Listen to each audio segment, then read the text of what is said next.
করে বা কোনো কিছু বলে তখন ওইটা নিয়ে হচ্ছে কথা হয়। তাও বলছেন যে এটা সে বললে ওই গাড়ি মেয়ের তো নাম বলছে, এটা নিয়ে আমি এখন পর্যন্ত বলিও নাই তাকে যে কেন বলছেন বা কি। এই থার্ড পার্সন জিনিসটা কেমন আমি আপনারা বলি, থার্ড পার্সন হইতেছে ঝামেলা সিস্টেম কমন। মানে এমন একটা থার্ড পার্সন আসবে যেটারে আপনারা মনে করেন ওই থার্ড পার্সনটারে আপনারা পছন্দ করে, আর এই জন্য মনে করেন আপনারা পাওয়ার জন্য সম্পর্কে ঝামেলা সৃষ্টি করবো, সম্পর্ক আলাদা হওয়ার পরে আপনারাও পাইবো না, মনে করেন যে সম্পর্কটা নষ্ট হবো। থার্ড পার্সন সম্পর্ক এমন, বুঝতে পারছেন? থার্ড পার্সন আমি খুব ঘৃণা করি। এই জন্য সম্পর্কের মাঝে আমি যদি কোনো ডুও বানাই ফার্স্টে কই যে থার্ড পার্সন যদি তুমি আনতে চাও তাহলে ডুও রাখার দরকারই নেই, এখনই কেটে দাও।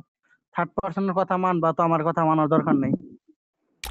ডাইরেক্ট করে দেয়। এই জন্য তো ডুও বানাই না, এখন একটা ভালো তা খুঁজতেছি যে ভালো লাগে না, একা একা গেম টেম খেলি সবার প্রোফাইলে ডুও। এই জন্য আমাকে একটা ডুও আমারও লাগবে।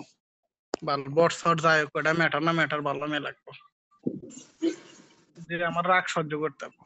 রাগ মিলন, হ্যালো। দাঁড়া দাঁড়া, আসতেছি আসতেছি, দাঁড়া। কেডা ফোন দিল আবার? না, ফোন দেয় নাই, আমি আছি, এখানে আছি। ওই কপিলের সাথে কথা বলছি। ফোন দিছে? না না, কপিলের সাথে কথা বলতেছি ভাই। কি ঠান্ডা খাইবো নাকি? ঠান্ডা খাইবো?